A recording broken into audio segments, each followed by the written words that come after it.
Bom dia, senhoras e senhores.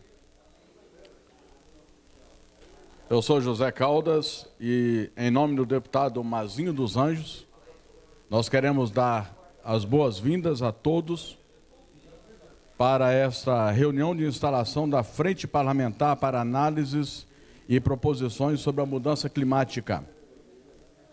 Queremos pedir a todos que tomem seus assentos o mais à frente possível, para nós ficarmos juntinhos. Não adianta a gente ser muito sem não ficar junto, não é? Nós queremos agradecer ao SEBRAE pela cessão desse espaço e, para dar início ao nosso evento, nós convidamos para ocupar lugar de destaque nessa reunião o presidente da Frente Parlamentar sobre a Mudança Climática, deputado Mazinho dos Anjos, o ex-deputado federal e secretário de Estado do Meio Ambiente, Felipe Rigoni,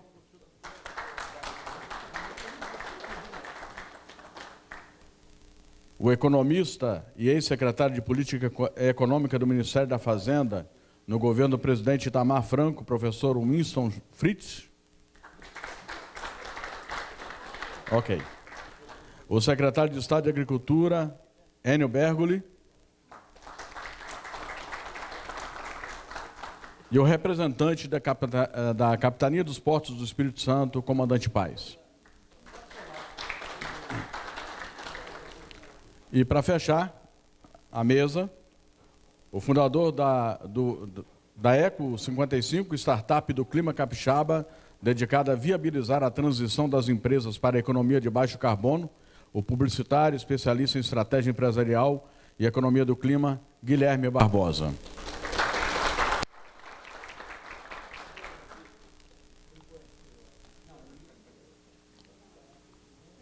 Guilherme e professor Winston pode também tomar assento aqui no local de destaque. Queremos lembrar que essa reunião de abertura dessa frente estará sendo apresentada na programação da TV Assembleia. E para a abertura protocolar desse encontro, nós passamos a palavra, tem um microfone aí, deputado, se o senhor quiser falar daí, o senhor fica à vontade.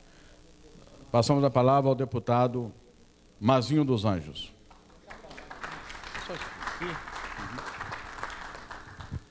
Bom dia a todos e a todas.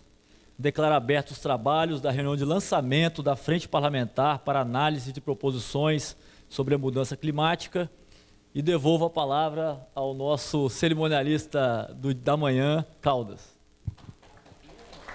Obrigado. Nós queremos, antes de dar prosseguimento à parte protocolar, fazer registro de algumas presenças. Queremos registrar a presença de João Gomes, representante CDL de Vitória.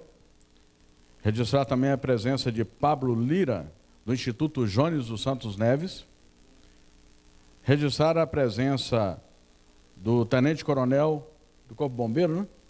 Isso, do Corpo Bombeiro Militar do Espírito Santo, Benício Ferrari Júnior, que é coordenador estadual adjunto de Proteção da Defesa Civil.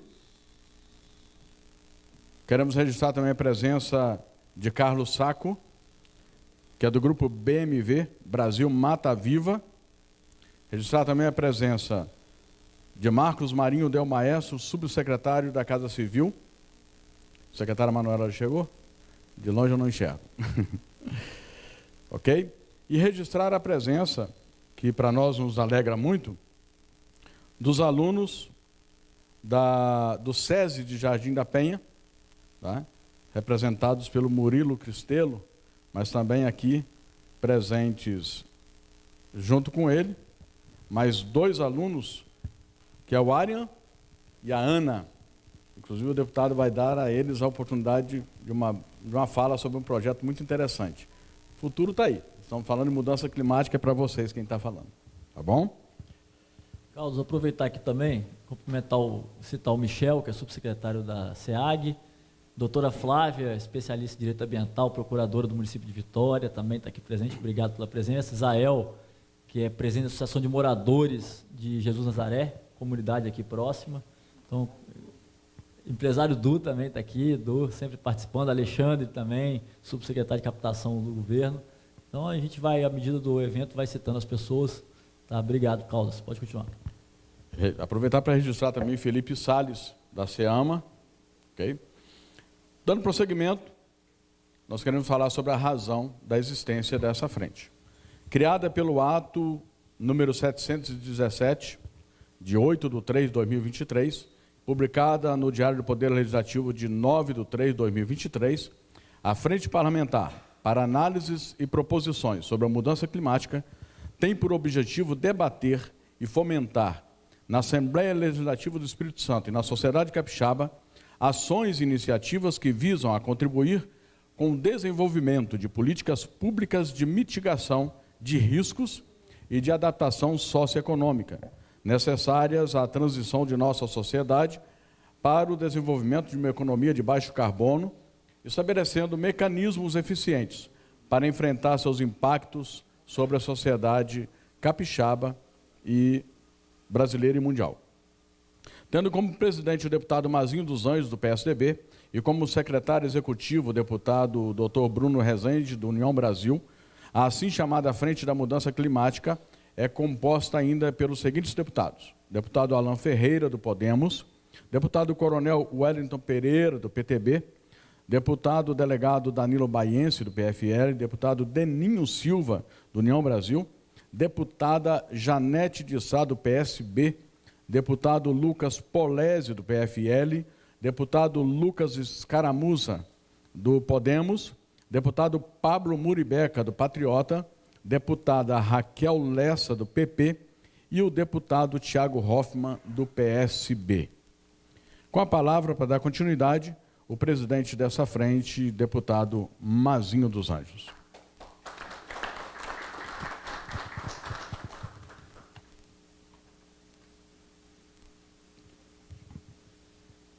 Bom dia novamente a todos e a todas. Feito o protocolo inicial de abertura desse evento, queria aproveitar e cumprimentar meu amigo Max Amar, está escondido. Quando ele era político, ele sentava aqui na frente.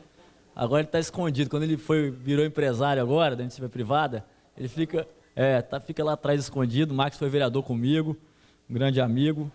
Cumprimentá-lo e dizer que da importância hoje da gente lançar essa frente parlamentar sobre as mudanças climáticas, né? A gente vem fazendo um trabalho na Assembleia Legislativa, na Frente Parlamentar de Desenvolvimento Econômico e Social, professor, do Noroeste e Extremo Norte do Estado. E uma das principais pautas dessa frente, que a gente já fez, secretária Emanuela, se puder compor a mesa aqui com a gente, eu agradeço. Secretária da Secretaria de Governo do Estado, que tem uma pauta importantíssima, que é o Fundo Cidades, né, que é um fundo que o governo do Estado faz investimento nos municípios aqui do Estado do Espírito Santo, e com certeza o governador Renato Casagrande, que vem discutindo bastante a questão das mudanças climáticas, está com foco muito grande nesses recursos do Fundo Cidades para a pauta ambiental. Então, a Emanuele que coordena esse projeto, a gente fica muito feliz com a presença dela. E lá, na frente parlamentar, que a gente começou o trabalho de desenvolvimento do Noroeste e do Extremo Norte, começamos o trabalho em março desse ano, nós identificamos uma questão fundamental para o desenvolvimento aqui do Estado do Espírito Santo, que é, secretário Rigoni, a questão da irrigação. Estamos num debate da criação do polo de irrigação na região. O secretário Enio está participando com a sua equipe, o Franco do Incapé, que está coordenando pelo governo do Estado essa criação do polo, junto com o governo federal. O governo federal criou um departamento de irrigação, e essa pauta a gente está sentindo agora com essa seca e esse calor que se instalou no Espírito Santo nos últimos dias, né? A CESAM já está comunicando e solicitando à população que economize água, né? Bateu o recorde semana passada de consumo de água no Espírito Santo dos últimos 30 anos. Semana passada foi o recorde de consumo. Então as pessoas estão consumindo muita água, os rios estão secando, e nós estamos aí vendo o que está acontecendo com a irrigação da nossa produção agrícola. O secretário Enio pode falar um pouquinho disso. Então, a Frente de Desenvolvimento Noroeste do Extremo Norte já está tratando de um tema importante, que é a criação, potencialização de ciência e tecnologia na parte de irrigação. E agora a gente entra, né, nessa discussão da questão das mudanças climáticas, e hoje a gente trouxe aqui um especialista, né, o professor Wilson, que, apesar de ter dado um presente para o Brasil, que foi a criação do Plano Real, agora ele está trazendo um outro presente, que é a discussão dessa pauta. Ele é uma pessoa que estuda isso a fundo e que pode contribuir muito com o Espírito Santo. Guilherme, que está trazendo ele aqui, né, desde o início do ano, num projeto inovador, e agora ele pode contribuir bastante com o governo do Estado, com a Assembleia Legislativa e com a população do Espírito Santo em relação à questão das mudanças climáticas. Eu não vou me estender muito hoje, porque eu acho que o objetivo principal nosso é ouvir, né, o professor, ouvir o Guilherme, e também eu gostaria de dar uma palavra para, né, as autoridades, os secretários que estão aqui presentes, principalmente o secretário Rigoni, o secretário Enio, o secretário Emanuela, se quiser também falar, fique à vontade. Então já vou encerrar minha fala por hoje, para poder, né, dar continuidade e a gente chegar à cereja do bolo, que é a palestra do nosso querido professor Wilson. Agradecer também ao Gessé, diretor do Sinduscom. Gessé está no Sinduscom agora, Gessé? Isso aí. Gessé é um amigo de longa data, conheci lá no Instituto João 23, né, uma entidade que presta um serviço maravilhoso ali em Tararé, na Redondeza, para as crianças carentes, quando ele estava lá à frente junto com a Adriana Berge, e agora está no Sinduscom, contribuindo também para o empresariado capixaba. Vou passar imediatamente aqui a palavra para o secretário Rigoni, para ele poder fazer suas considerações, ponderações sobre o assunto.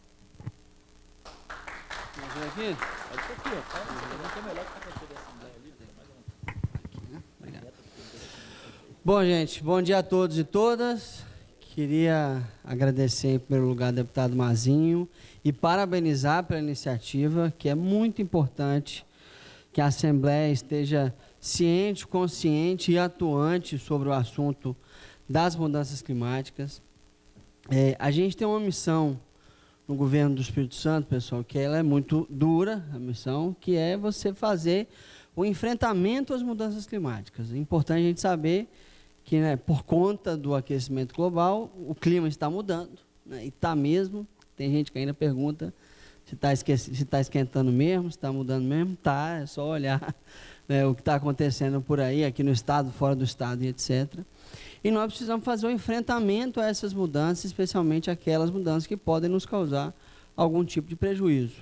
E existem dois grandes eixos nos quais a gente atua para fazer o enfrentamento das mudanças climáticas. Um eixo é a mitigação, ou seja, você descarbonizar, você reduzir e evitar futuros prejuízos por conta da mudança climática.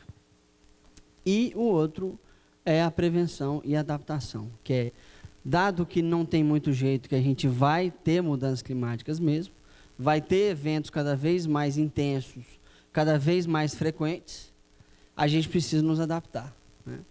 E o governo do Estado, há bastante tempo, né, isso não é deste governo que começou em 2023, ele tem atuado bastante nesse sentido. A gente está com o nosso plano de descarbonização praticamente pronto, nós vamos colocar ele em consulta pública agora na COP, no dia 3 de dezembro.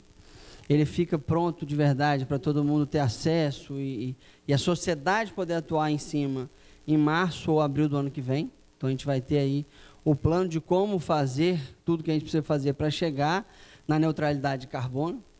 E do outro lado, a gente está começando o nosso plano de adaptação, mas a gente já faz um monte de coisa. É isso que é interessante aqui do nosso governo, que apesar dos planos estarem ficando prontos agora, tem um monte de coisa que a gente faz. A Manuela vai falar um pouco mais sobre o Fundo Cidades, que é o único estado, Manu, que tem, é o único estado que tem um fundo que só trata de obras de prevenção e adaptação às mudanças climáticas. Isso é muito importante. Fora todas as ações que a gente faz com a AGER, com a Defesa Civil, nós estamos muito bem preparados e cada vez mais preparados para enfrentar qualquer evento extremo, né? Então, o que eu quero dizer aqui é que a gente está super disposto, e é muito bom saber que a Assembleia está cada vez mais consciente e atuante nesse sentido. Parabenizar o Bruno, parabenizar o Mazinho, que é o presidente da Frente Parlamentar, porque de fato esse é um assunto que chegou para ficar.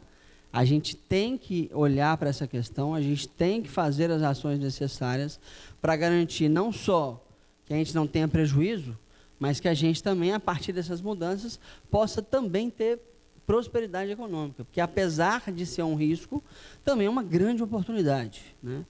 Nós temos aqui no Estado do Espírito Santo o Reflorestar, que é o maior programa de PSA do Brasil, de pagamentos por serviços ambientais. E isso torna também uma oportunidade econômica para agricultores, para negócios, etc., se a gente souber fazer a coisa certa. Então é muito bom saber que a Assembleia, mais uma vez, se torna parceira da gente nessa ação. Quero parabenizar o Mazinho e continuar aqui com o nosso evento. Obrigado, pessoal.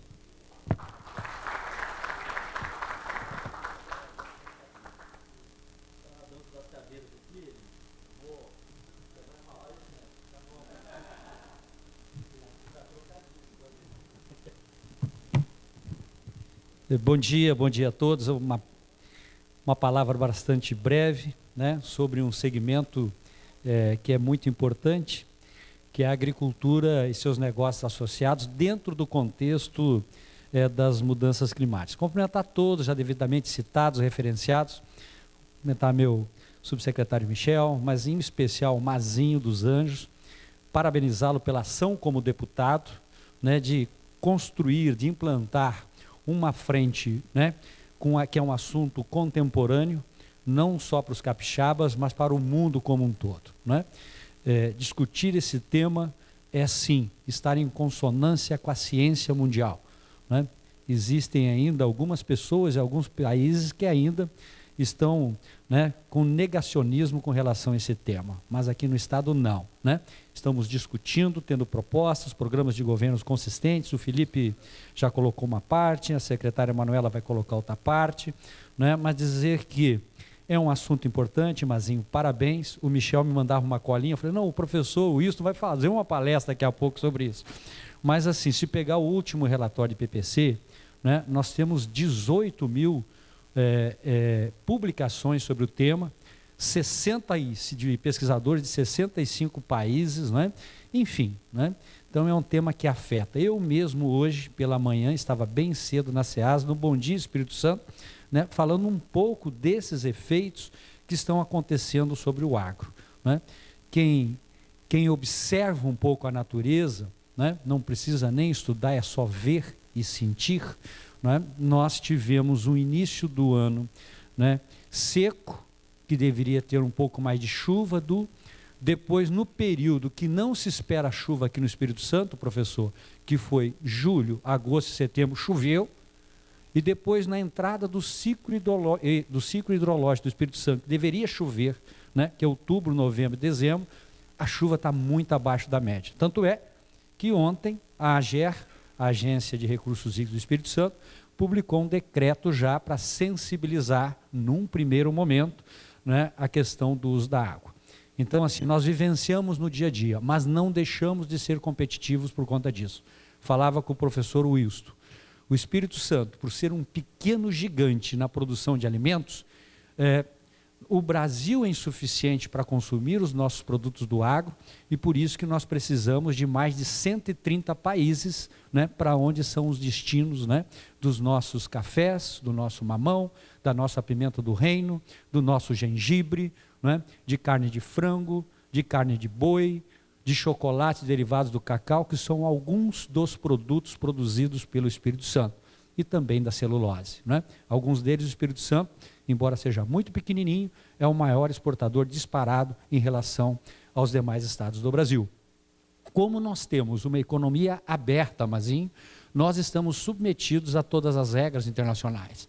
Então, o nosso segmento, né, ele é importante porque, ao estar, né, relacionado com o mundo, nós seguimos as regras, nossos produtores seguem as regras. Eu mesmo, neste ano, no mês de setembro, eu e Michel estivemos representando o governador Renato Casagrande em Londres, falava isso com o professor, e também na Bélgica, porque a partir, né, de janeiro de 2025, que é logo ali, né, todo o café que chegar na Europa deverá comprovar, né, a sustentabilidade, especialmente a comprovação que não seja oriundo de áreas desmatadas, né? Então nós precisamos seguir, 45% dos nossos cafés vão para a Europa, né? Destacar também né, assim, esse segmento que é reconhecido no mundo e temido pelo mundo, que é o agro, né, com relação à sustentabilidade, bem ao inverso do que alguns tentam colocar algumas pechas, né?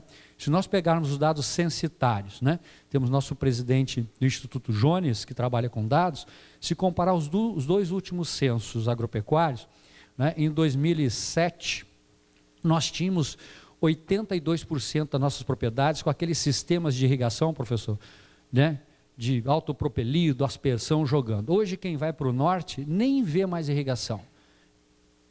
Assim aparentemente. Ela está localizada em microaspersão ou gotejamento, economizando água, economizando energia, e 82% hoje, saímos de 22% para 82% dos agricultores utilizando a irrigação nesse sistema poupador de energia e de água, dentro da sustentabilidade.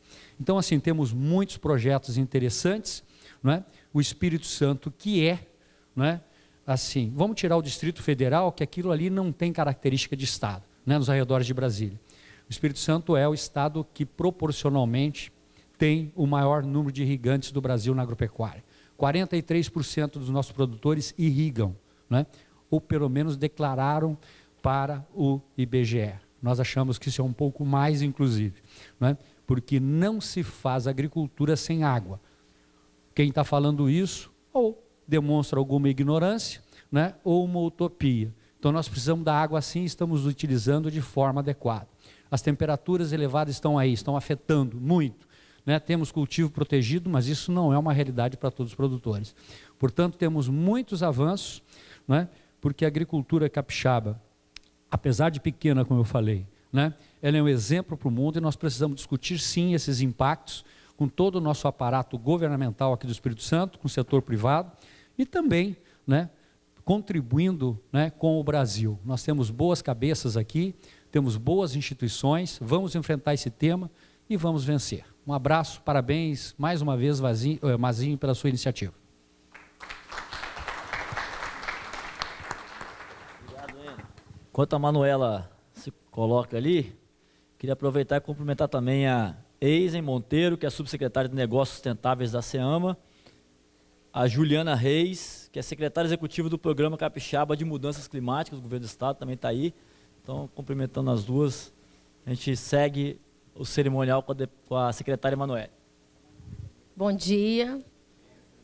Uma felicidade, Mazinho, nós estarmos aqui, porque o Governo do Estado, através de uma forma inovadora, liderada pelo governador Renato Casagrande, que participa, né, mundialmente dessa discussão, que é as questões das mudanças climáticas, cuida, né, e faz a gestão do consórcio Brasil Verde. Ele apresentou, logo no início da sua virada de gestão, mesmo sendo uma gestão contínua, que já executava obras nesse contexto, né, de ir ao enfrentamento às mudanças climáticas, ele inicia sua gestão com a nova formatação do Fundo Cidades. O Fundo Cidades é um repasse desburocratizado para cidades e para a execução de obras estruturantes e potencializar os investimentos dos municípios. O nosso Estado, hoje, dentre os entes da federação, no orçamento anual, é o que mais repassa recursos direto para as cidades capixabas. 24% do orçamento do nosso Estado de investimentos são repassados direto para as políticas públicas da própria execução dos municípios. E aí o governador apresenta o Fundo Cidades Mudanças Climáticas, já sabendo o momento que nós chegaríamos, né, todos os países do mundo, discutindo esse tema, mas mais do que discutir, ele já inicia sua ação com, né, um passo muito forte e firme para tornar as cidades capixabas resilientes às mudanças climáticas.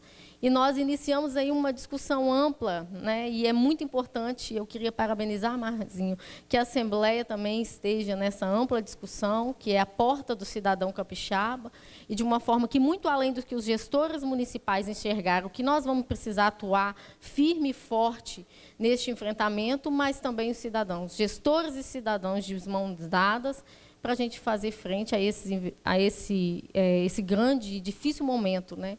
Eu fui prefeita da cidade do interior e logo em 2013 nós enfrentamos as maiores chuvas que ocorreram nesse estado. E de forma avassaladora mesmo, os municípios tiveram que ter uma reação com a ação do Estado diferente, que foi então que surgiu o Fundo Cidades em 2013, porque o governador de primeiro monte, atender um repasse para a cidade se recuperarem daquele trágico momento que nós enfrentávamos. Mazinho é quase é aqui da capital, mas é deputado do Norte. Ele sabe disso, Barra de São Francisco, Alto Rio, todas as cidades do Norte enfrentaram. Quando chega em 2015, eu ainda dentro do mandato, a minha cidade, eu tive por 2 meses abastecer a população da cidade com um abastecimento de caminhão-pipa, que nós enfrentamos a forte seca, isso num período de 4 anos. E muitas vezes a população, assim, a gente acaba se esquecendo, porque hora chuva, hora seca, e é nessa conexão que a gente precisa reforçar, entender esse ciclo que nós estamos vivendo, e o planejamento do Estado é realmente dedicado às mudanças climáticas. É o eixo, eu consideraria o número 1, né, Felipe? Porque o Programa de Mudanças Climáticas do Governo do Estado ele está distribuído na transversalidade de todas as secretarias, envolvendo todos os órgãos, e colocamos como eixo principal a gente tornar as cidades resilientes, realizar políticas sustentáveis para a gente tornar o nosso Estado, aí, eu falo que será certamente exemplo da nação. Nós tivemos fora do país esses dias atrás, Mazinho, né, Mazinho? E a gente apresentava lá o Fundo Cidades, que era um repasse para as cidades do Estado realizarem obras dessa natureza. Hoje nós já chegamos a mais de 250 milhões de reais só em 2023, já apresentados e repassados para as cidades do Estado, para fazerem obras que vão de encontro a tanto a crise hídrica, como também as fortes chuvas que o nosso Estado enfrenta. E nós sabemos que cada valor desse, investido em obras dessa natureza, reduz o que nós chamamos do orçamento que é do serviço social, né, para acolher a população mais carente, deixar aquela população com a moradia segura, não ter, nesses momentos, os bens afetados. Nas propriedades rurais, né, nós temos agora também a possibilidade de fazer obras que vão não só de encontro também à oferta de água à população, mas também para acolher aí a nossa produção agrícola, né. Eu estava no caminho vindo para cá e recebi a ligação do prefeito de Santa Maria de Jetibá, né, é um município decisivo, né, Enio, aí na nossa produção agrícola, muito forte, me falando sobre a questão, o Enio vai saber melhor, da barragem de Rio Bonito. Rio Bonito, e o momento que Santa Maria começa a enfrentar agora, porque lá é forte na avicultura, forte em alguma produção agrícola, e a barragem baixou muito. Então, assim, pedindo socorro do comitê nosso aqui de recursos hídricos para visualizar quais serão as medidas adotadas pela cidade. Então, assim, é nessas questões que eu acho que assim, o nosso governador Renato Casagrande está sendo muito assertivo, porque ele diretamente, né, tem nos comandado a tomar ações e decisões de governo que, na verdade, vão mitigar essas ações. Então, assim, o nosso papel lá, e aqui faz parte do comitê, Mazinho, Enio, aqui a Defesa Civil, que está aqui representada, Felipe. Nós temos, dentro do eixo do programa, atores que fazem parte também dessa evolução do Fundo Cidades. E dentro do nosso planejamento do Fundo Cidades é também trabalhar assim, para acertar também na execução dessas obras e na definição e na prioridade dessas obras. Não só o olhar, porque muitas vezes nós, gestores, né, nós queremos atender politicamente aquela obra que vai chegar mais num quantitativo maior do eleitorado, mais próximo da população, mas mais do que isso, ir de encontro realmente a tornar as cidades mais resilientes a essas questões que vem enfrentando. Eu acho que é isso, e assim, para falar que as obras já estão acontecendo, né, o governador visitou uma obra muito importante no município de São Mateus, no centro da cidade. Eu queria fazer referência aqui à Ladeira do Besouro, lá em São Mateus. Para quem conhece, foi uma região que diversos moradores foram retirados de suas residências, e nós tivemos ali a condição de, junto com o comitê do Fundo de Cidades, repassar um recurso emergencial. E a obra está em plena execução, acredito que março e abril nós já executamos. Além também, vou dar outro exemplo, que é da cidade de Águia Branca, uma obra muito importante, né, Mazinho? Que é a drenagem do Rio São José, porque no período de enchente inunda a cidade, mas nós fomos para a Laranja da Terra semana passada, demos ordens de serviço de 2 barragens lá. Amanhã nós temos mais 2 obras também em Muniz Freire, com recurso do Fundo de Cidades, gerando a esperança aí de que nós realmente vamos rapidamente aí tornar as nossas cidades resilientes. Então, acho que é isso, um forte abraço.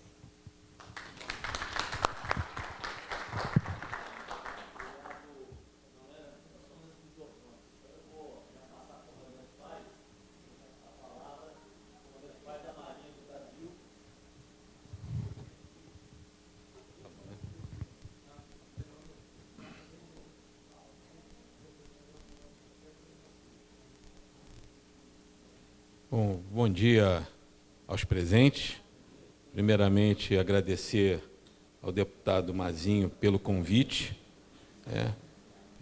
Informar que o nosso capitão dos portos hoje não pôde estar presente por uma agenda que já previamente marcada. Ele hoje está lá no terminal de Ubu, da Samarco, né? E eu, na qualidade de assessor institucional da Marinha aqui no estado do Espírito Santo, fui escalado aqui para poder compor aqui essa reunião tão importante, não só para o estado, mas como para o Brasil. Não vou me alongar, apenas pontuar para os presentes, aqueles que não têm conhecimento, né, que a Marinha ela desenvolve alguns trabalhos nesse sentido, né, de prevenir a poluição hídrica, e estamos envolvidos com pesquisas, viu, professor?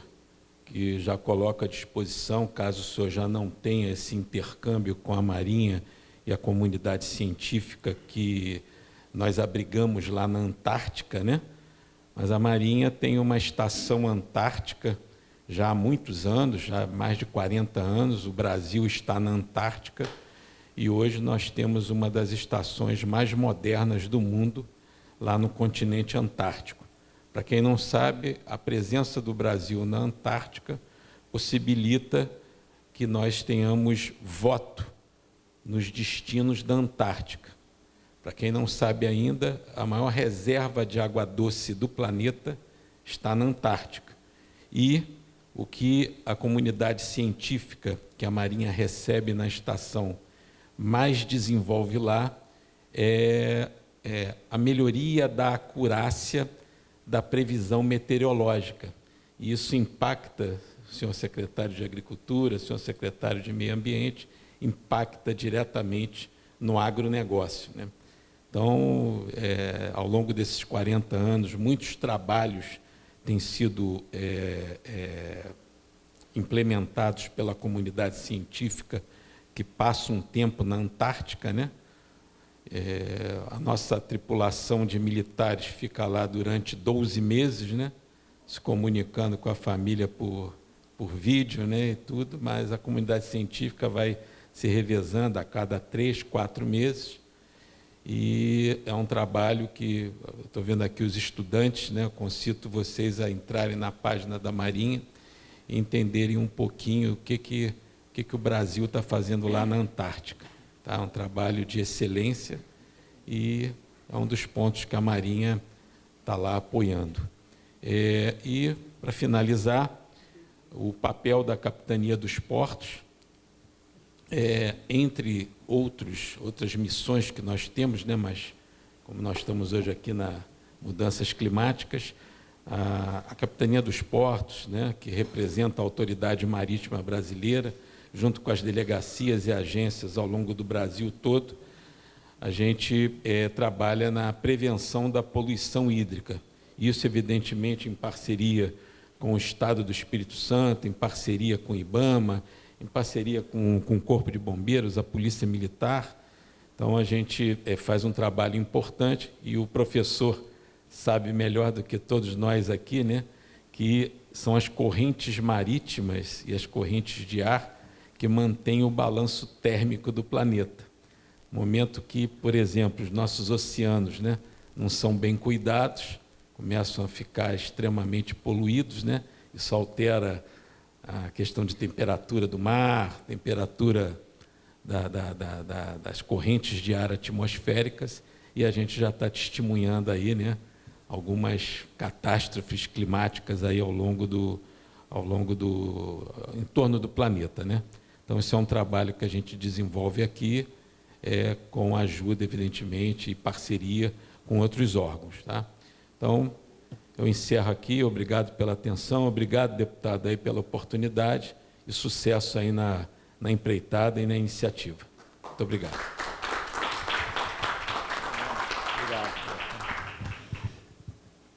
Comandante Paz, Rigoni gostou da ideia de ficar 12 meses na Antártica. Ele vai, se fizer o convite para ele vai, tá? Ele vai. Agradecer também a presença do Vitor Araújo de Lima, representante da secretária, né, Luciana Gomes, de Cariacica. Obrigado pela presença. E eu vou desfazer a nossa mesa para a gente ouvir a palestra do Guilherme, que tem a apresentação, e do professor. E enquanto a gente vai desfazendo, eu pedi para o Murilo vir aqui. Murilo é estudante do SESI Jardim da Penha, tem um projeto Fórmula 1 que também tem a ver com o meio ambiente. Se ele puder apresentar aqui rapidamente. O Murilo tem 17 anos e os outros, a Ana Carolina, né? 15 e o Ares 16.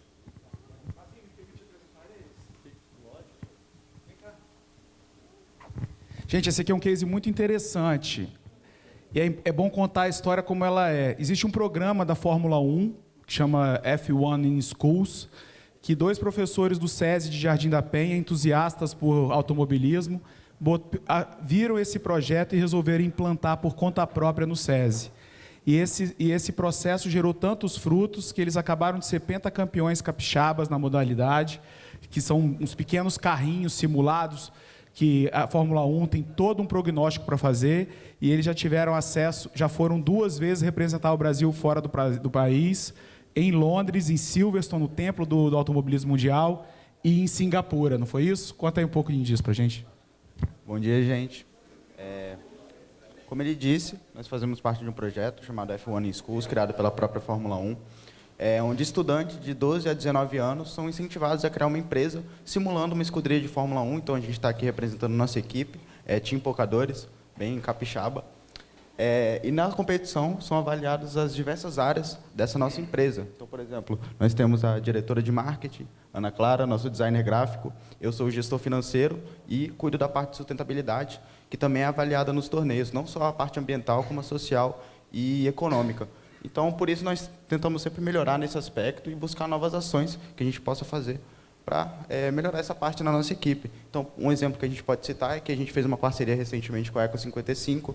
Nós fizemos nosso inventário da nossa equipe das emissões de gás carbônico e, com essa informação, nós entramos em contato com a nossa patrocinadora ArcelorMittal e participamos do projeto Nascentes, onde nós plantamos mais de 130 árvores lá na nascente do Rio Santa Maria, que abastece diversos municípios da cidade do Espírito Santo. Diversos municípios do Espírito Santo. E então a gente está aqui para aprender um pouco mais sobre o assunto, tentar melhorar nesses aspectos na nossa equipe e aprender cada vez mais, né? E aí a gente fez a mensuração das emissões de gás de efeito de estufa deles durante o processo. E aí, junto com a ArcelorMittal, nós fizemos a compensação. E aí eles viajaram para Londres carbono neutro. E isso foi um grande diferencial de pontuação que eles tiveram lá no score total. Eu vou pedir para colocar a apresentação aí, pessoal. Deixa eu vir para o lado de cá. Beleza. Bom, pessoal, primeiro, obrigado, agradecer ao deputado Mazinho dos Anjos, além de tudo, um amigo de infância, e a gente vem militando aí no Espírito Santo desde sempre, da forma como a gente pode ajudar, né? Às vezes não é na política, é no associativismo, é na FINDES, são, né, no Sinduscom, são nos sindicatos patronais. Então, a gente tem uma longa jornada aí.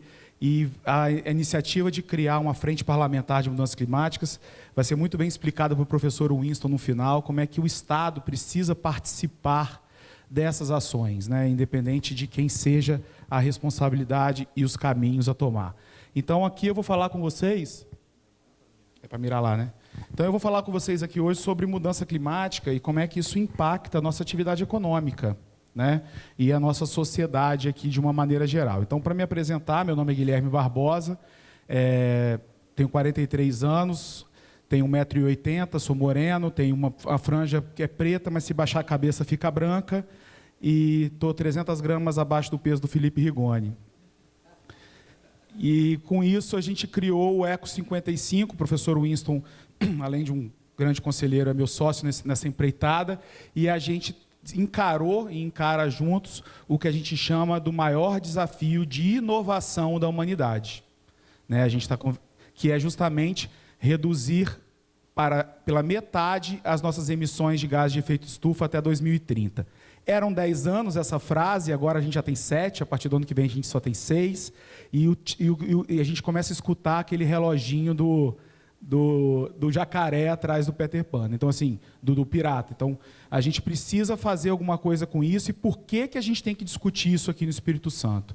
Porque no mundo que está transformando as emissões de carbono em vilão, a gente tem aqui no estado um dos maiores emissores de gás de efeito estufa, que é a cidade de Serra. Ela lidera o número de emissões em volume total e por habitante, e está em terceiro lugar em volume total de emissões relacionadas à energia e na indústria. Então, a gente tem um problema sério. O problema está aqui na gente. Então, como é que a gente vai fazer para que essas empresas que fazem parte desses nossos ambientes de negócio possam medir e mitigar as suas emissões de gás de efeito estufa e se alinhar à agenda climática de uma maneira geral? Nessa jornada da gente tentar entender como é que isso funcionava, nós criamos o Eco 55, uma startup do clima capixaba, dedicada a viabilizar a transição das empresas para a economia de baixo carbono. Mas antes da gente começar, o que é uma startup do clima? Né? A inovação é um dos braços de solução para os problemas que a gente vai enfrentar agora. Mas as startups do clima, as iniciativas de inovação voltadas a clima, elas têm um determinado tipo de classificação, elas funcionam um pouco diferente. Pode ser considerada uma startup do clima aquelas que mitigam ou removem diretamente as emissões, ou seja, ajudam as empresas a reduzir suas emissões, aquelas que nos ajudam a adaptar aos impactos das mudanças climáticas, ou seja, como é que a gente faz para fazer com que as empresas se preparem, né, para mitigar os riscos que elas têm, e para aquelas que possam melhorar a nossa compreensão sobre o clima. Então, se você responde a qualquer um desses critérios, você é uma startup do clima. A gente tem uma série de desafios para resolver em cima disso, entre mobilidade, geração de energia, na agricultura, na indústria, nas construções sustentáveis, nos serviços financeiros. Nós temos muita inovação para gerar captura, remoção e armazenagem, mas nós precisamos começar a medir. A gente não vai começar a enfrentar um problema se a gente não medir, a gente não gerencia aquilo que a gente não mede. Então, o Eco 55 está aqui como gerenciamento e reportagem, porque a gente tem a missão de criar impacto ecológico e econômico positivo no Estado a partir da jornada Net Zero das empresas. Essa iniciativa do Eco já apresentou 2 vezes no Web Summit, que é o maior festival de inovação do mundo. Tanto em Lisboa quanto no Rio de Janeiro, o Eco foi escolhido como uma das principais startups do festival, porque, de fato, a gente promove a solução desse problema. Mas é um problema se a gente encarar isso só como risco. A verdade é que nessa transição econômica, nessa transição energética, existem uma série de oportunidades. O fato de sermos os maiores emissores não nos coloca numa situação de risco, a menos que a gente não faça nada. Mas a partir do momento que a gente possa pegar essa verdade, esse dado, encarar ele e transformar isso em oportunidade de inovação, de educação, de desenvolvimento econômico, desenvolvimento social, desenvolvimento tecnológico dentro do Espírito Santo, a gente tem muito a ganhar com isso. Mas foi muito engraçado o Felipe ter falado, porque toda reunião que eu chego para apresentar para um empresário, a primeira pergunta que eu escuto realmente é essa. Mas vem cá, tá bom, está esquentando mesmo? Além disso, de quem é a responsabilidade? Quem é a culpa? Quem é que tem que fazer alguma coisa com relação a isso? E a qual nível de risco nós, aqui no Espírito Santo e no Brasil, estamos expostos?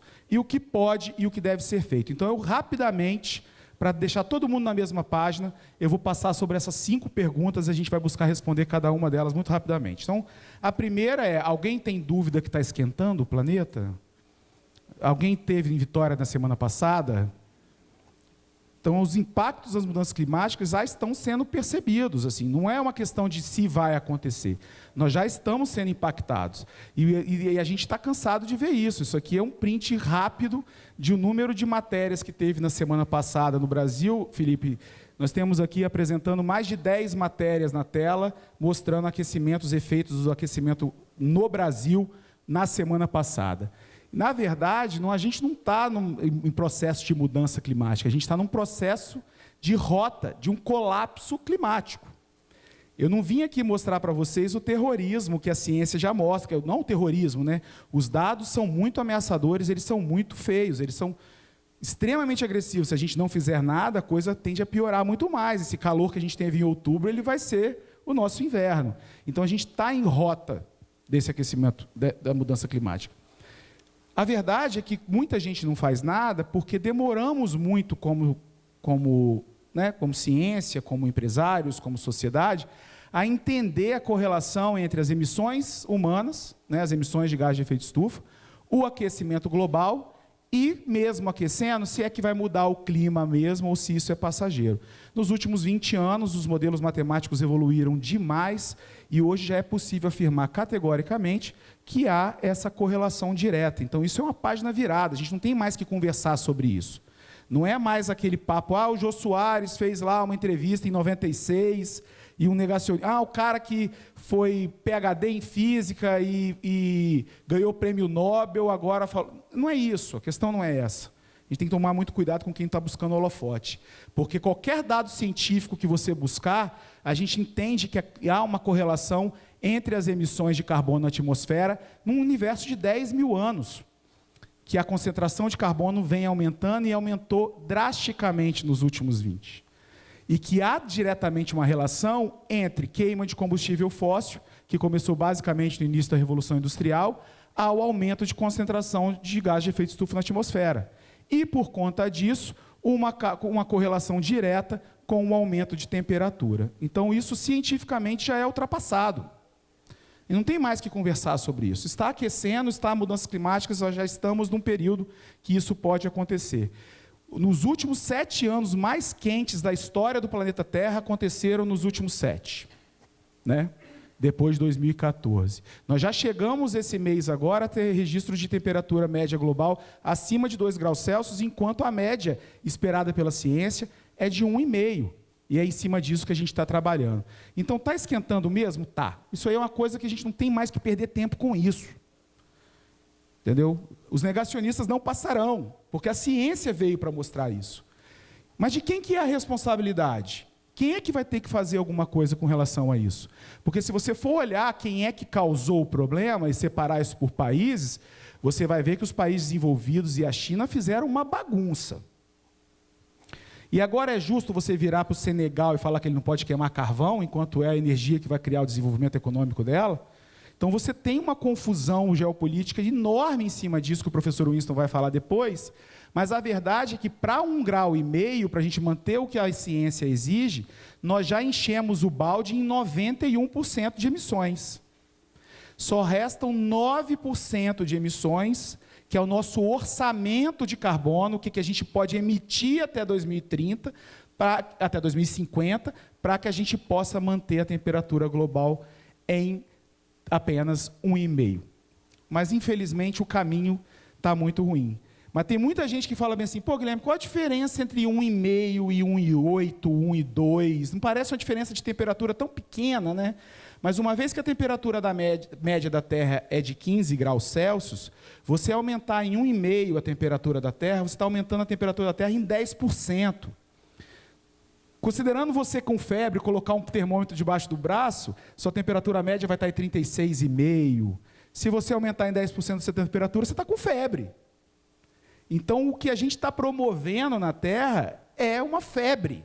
Nós estamos esquentando em 10% a temperatura da Terra. É um aquecimento muito grande, né? Então, quando você aumenta de 1,5 para 2, as consequências não são lineares, elas escalam.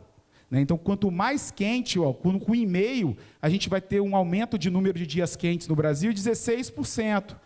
E se for 2%, a gente aumenta em 25%. 90% dos corais estão em risco, passa a ser quase 100%.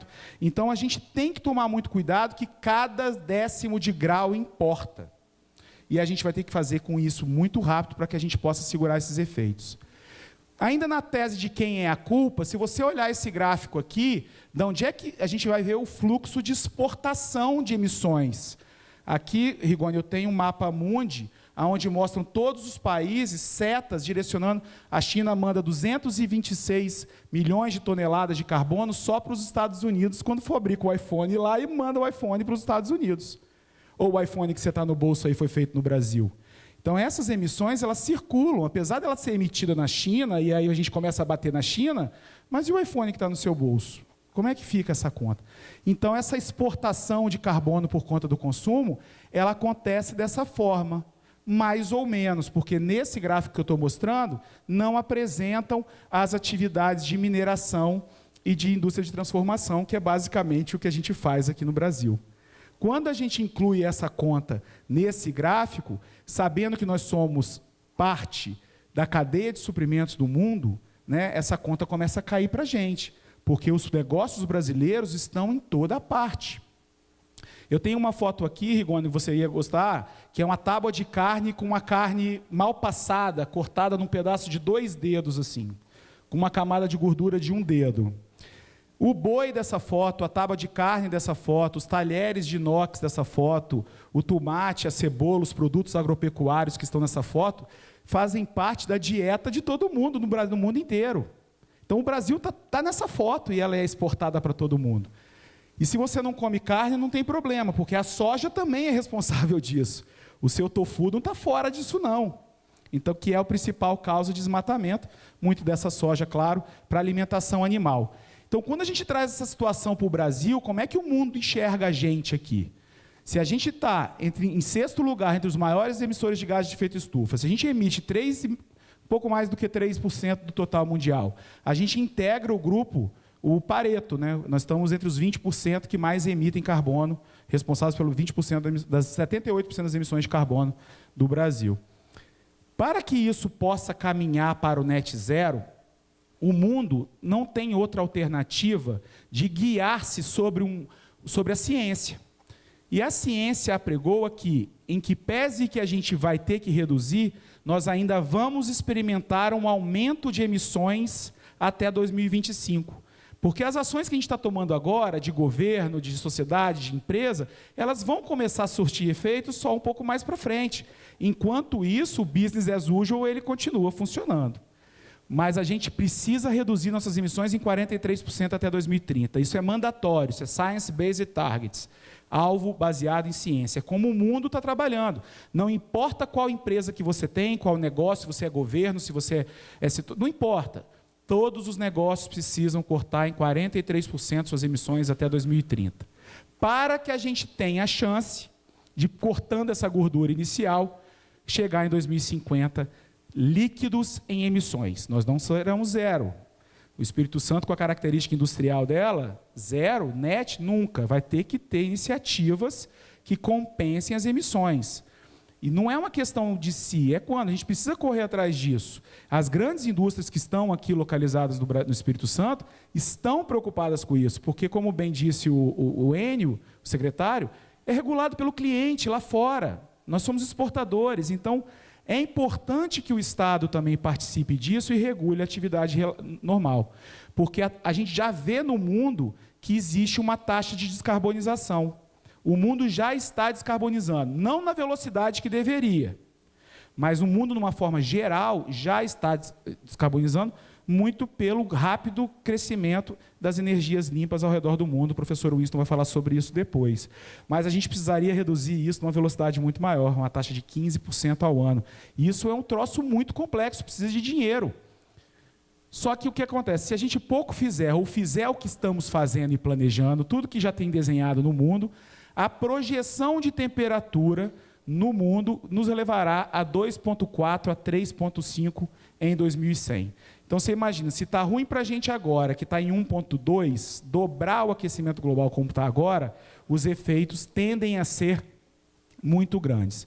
E aí, analisando as emissões no Brasil, para quem não conhece, a gente, infelizmente, metade das nossas emissões vem de supressão de floresta, queimada de floresta, o que é uma vergonha, né? Resolvendo esse problema, a gente ainda tem aí um número bem expressivo de emissões. O problema é que a gente vem num comportamento contrário do mundo. Enquanto o mundo todo está diminuindo, nós estamos crescendo as emissões. Então, o discurso não está alinhado à prática. Quando a gente vem para o Espírito Santo, somos o segundo estado proporcionalmente no PIB mais industrializado do Brasil, isso mostra claramente aqui. Enquanto o mundo inteiro veio reduzindo, nós aumentamos em 17% as nossas emissões. Então, nós estamos na contramão do mundo. Como é que a gente vai... Isso tem impacto social, ambiental, estrutural no Brasil, no Espírito Santo. Se você for olhar, então, se você for comparar o perfil de emissões do Brasil, que está lá, ó, 46% é derrubada de floresta, e mostra que nossa clara desindustrialização, apenas 5% das emissões totais do Brasil são processos industriais, mais 18% de uso de energia. Quando a gente compara o Espírito Santo, nós temos a mesma matriz que a Europa. 31% de emissões industriais, mais 32% de energia, nos coloca 63% de emissões industriais. Isso é um número extremamente alto, é padrão de país industrializado. Isso mostra que o nosso desafio aqui é muito maior. Quando a gente considera por cidade, como eu falei da Serra lá atrás, a Serra é a terceira maior emissora de gás de efeito estufa do Brasil, quando a gente exclui mudança de uso de solo, de terra e de florestas. Porque se, tudo bem, vai resolver o problema de derrubada de árvore, olha como é que fica esse gráfico. Nós começamos a entrar no olho do tubarão. A gente só perde para o São Paulo e Rio de Janeiro.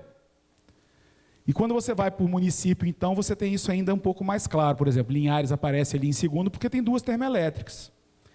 Então, os dados eles já existem de uma forma macro, de uma forma feita econômica, mas a gente precisa fazer com que esses números apareçam e a gente possa causar ações em cima deles. Aqui, por exemplo, é o relatório de sustentabilidade da Vale. E ela mostra nesse relatório que ela emite 600 milhões de toneladas de carbono por ano. Como o mundo inteiro emite 60 gigatoneladas, isso aqui significa que ela sozinha emite 1% do carbono da Terra. No relatório, e como não é obrigado, a gente não tem as emissões que acontecem aqui no Espírito Santo, mas a gente estima que é pelo menos uns 80% disso aqui, por conta das 8 usinas de pelotização, de um pier de carvão e todo o processo industrial que aconteça. Então, pode ser que a gente vire o olho do furacão, por que não? Se o carbono vira o problema para a sociedade, para o mundo inteiro, e nós somos os maiores emissores, o que acontece com a sociedade? Qual é a pressão que o mercado internacional está fazendo sobre essas companhias que possam afetar receita do governo, empregabilidade das pessoas, inovação, né? Porque se o cara quiser trocar um fornecedor por outro porque ele emite menos carbono, ele pode estar tomando uma decisão ecológica interessante, mas jogando milhares de pessoas para a linha da pobreza. Então, de quem está essa responsabilidade? É sobre os negócios.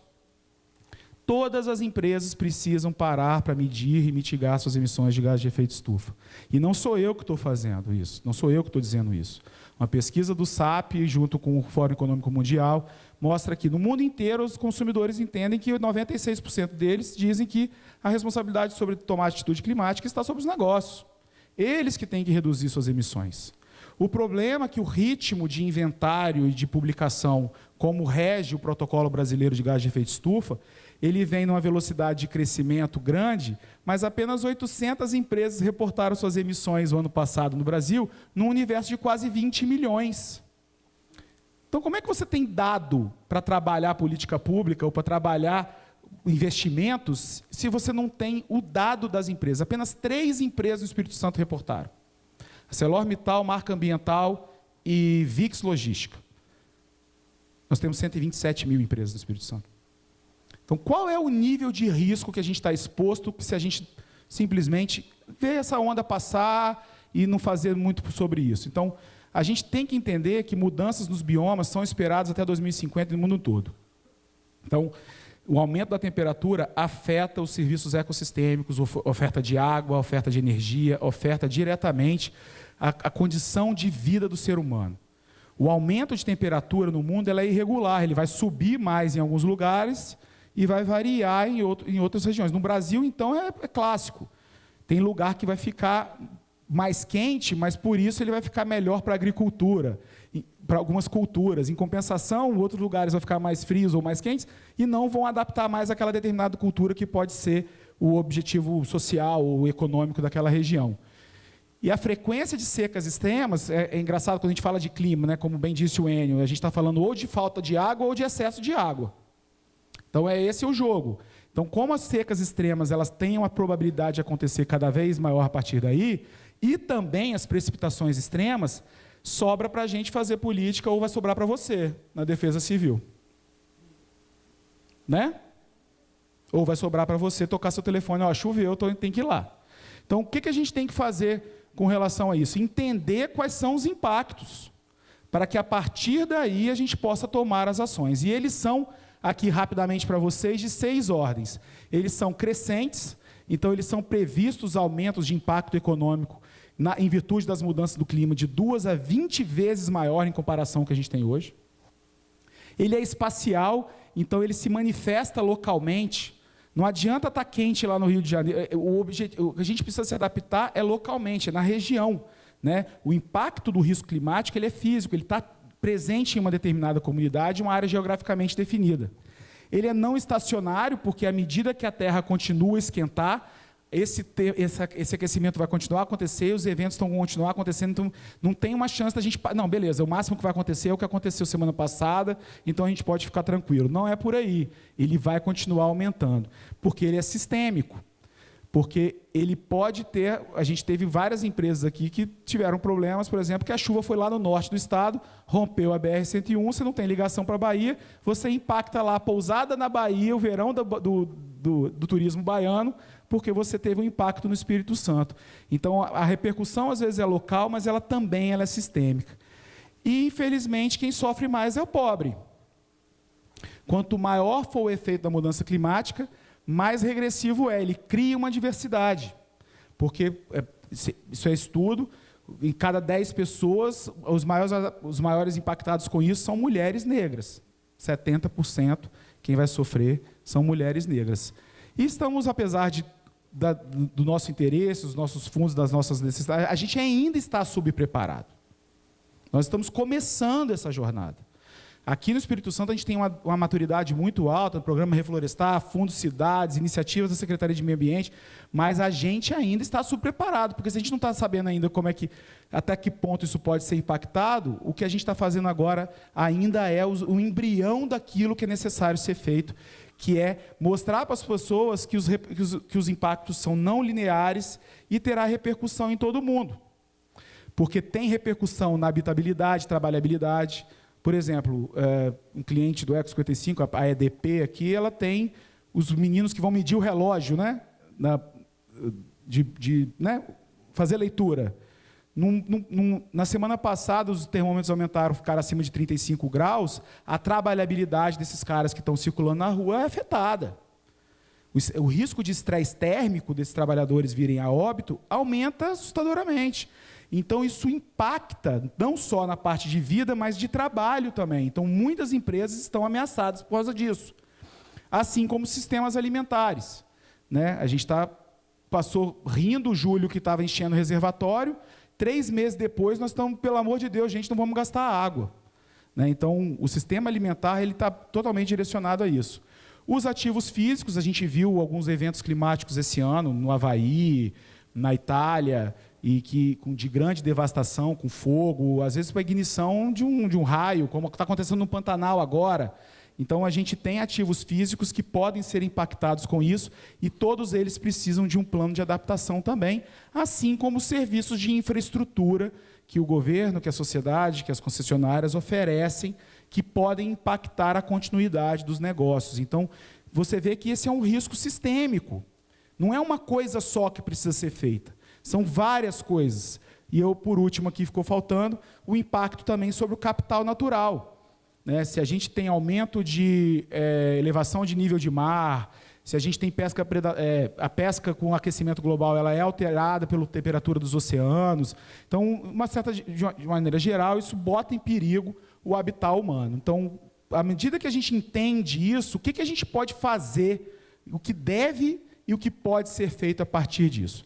Que é aquilo que o Felipe Rigoni falou muito bem. A gente tem, na verdade, ele falou 2, eu falo 3. A gente tem 3 opções. Né? A gente tem a mitigação e a adaptação, Felipe, mas a gente também tem o sofrimento. Né? A gente vai fazer um pouquinho de cada coisa. A gente não sabe qual é a mistura que a gente vai conseguir fazer ainda. Mas quanto mais mitigação de emissões, quanto mais adaptação a gente entregar, menos vai ser a necessidade de sofrer. Então, são essas 2 frentes que qualquer plano de descarbonização e que a sociedade, que as empresas, de uma maneira geral, precisam atuar. Na redução de emissões de carbono e na prevenção sobre os impactos climáticos. Né?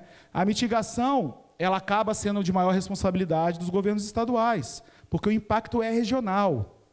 Aí não adianta esperar que o governo federal vá acontecer. Por isso da importância da frente parlamentar, de um secretário atuante e principalmente de um governador que lidera essa agenda com maestria, como o Renato Casagrande.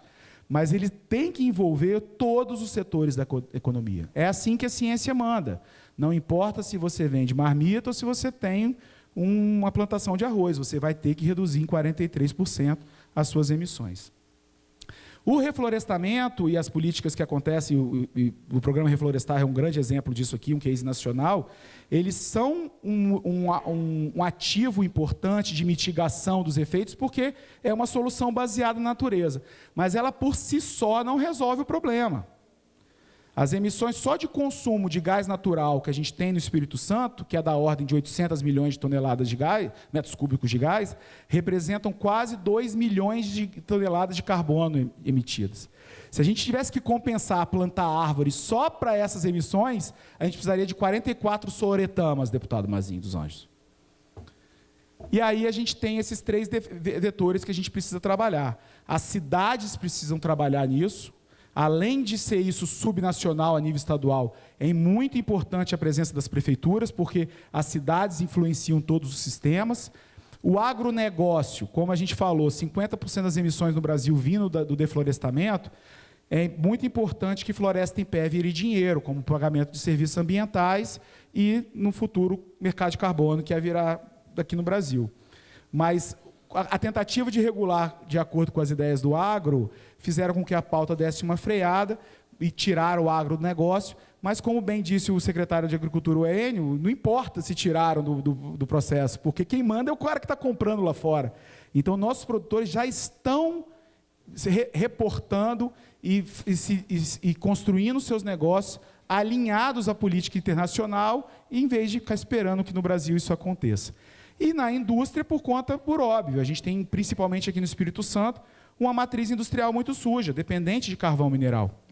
Isso é um baita desafio, porque o carvão mineral na siderurgia e na mineração, ele não tem só o efeito de geração de energia, ele tem um efeito químico sobre o ferro e ele é necessário de ser utilizado. Então, o desafio de descarbonização do perfil de indústrias que nós temos é muito maior, mas isso é um risco, mas também é uma oportunidade de inovação. A gente pode investir em desenvolvimento nisso. E tem a necessidade de cadeia de valor. Fora isso, é a adaptação, né?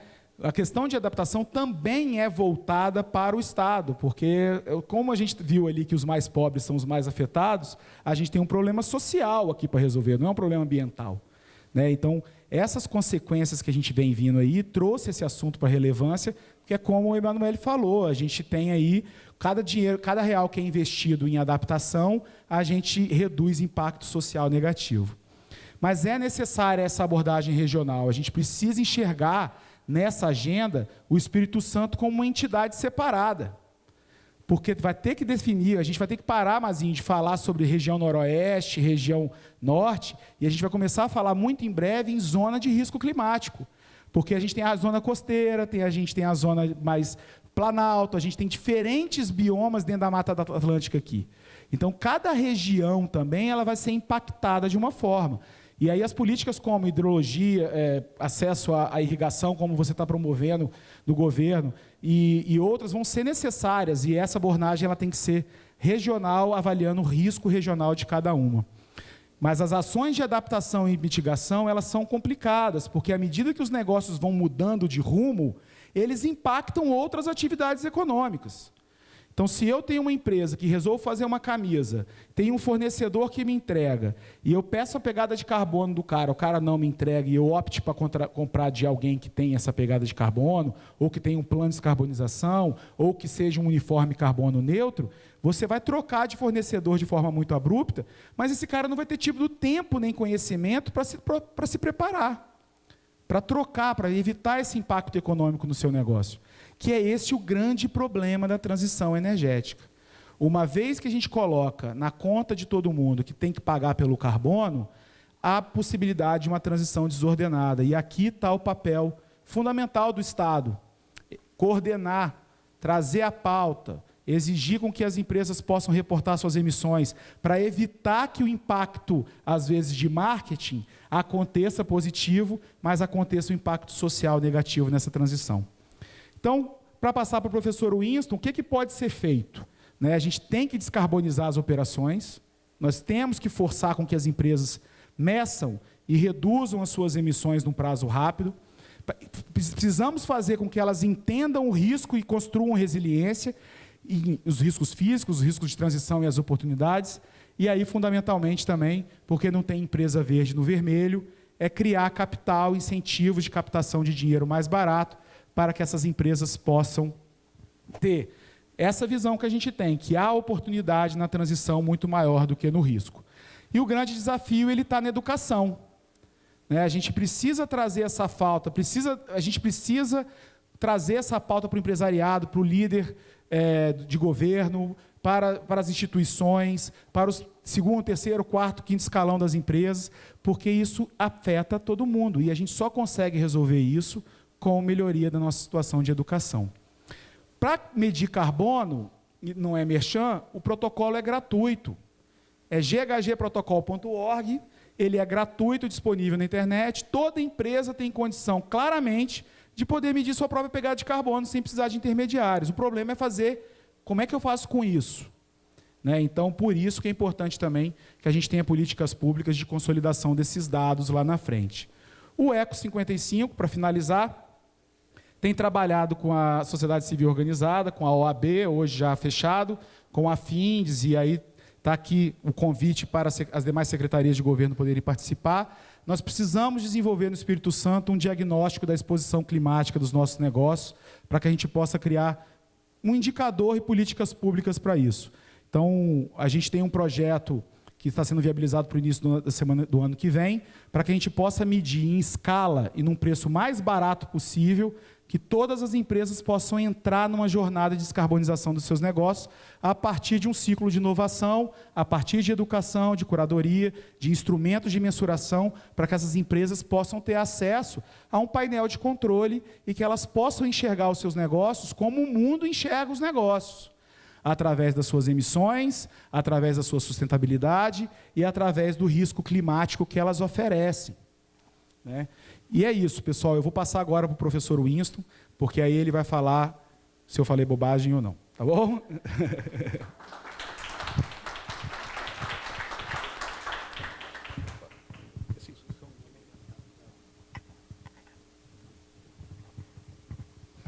Boa tarde, aqueles que eu não cumprimentei ainda. Eu gostaria de começar agradecendo à Frente Parlamentar pela gentileza, na verdade, pelo prazer que me deu de visitar Vitória, que é uma cidade que eu adoro, e as palavras gentis da minha apresentação feita pelo deputado Mazinho. Obrigado.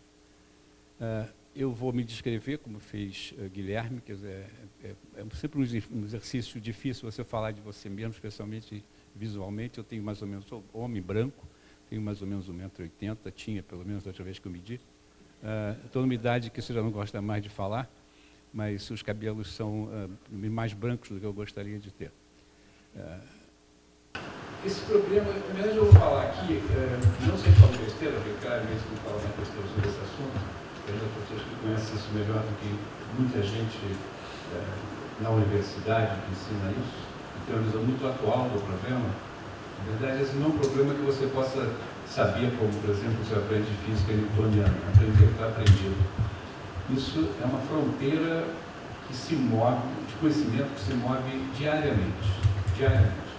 Você fica completamente atrasado nesse problema se você dormir 6 meses. E Guilherme tem acompanhado isso, pelo menos desde que eu conheço ele, diariamente, e a apresentação que ele fez hoje é em estado da arte. Mas eu não vou falar nada sobre a apresentação dele, eu vou tentar dizer como os economistas endereçam, para usar esse neologismo, esse anglicismo, essa questão crucial.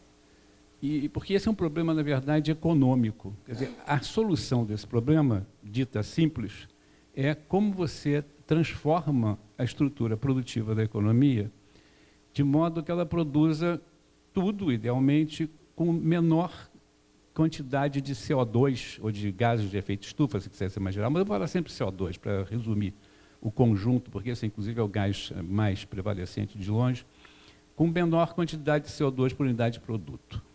Essa é a solução. Muito bem. O que você tem que fazer para isso? Você tem que mudar a estrutura produtiva da economia, completamente. Né? Você tem que produzir diferente. Isso é um problema de investimento. Não há como produzir diferente nada se você não trocar a forma como você produz, e não se troca numa sociedade capitalista a forma como você produz se você não investir. Então, fundamentalmente, é como você modifica, transforma a economia através de um processo de investimento.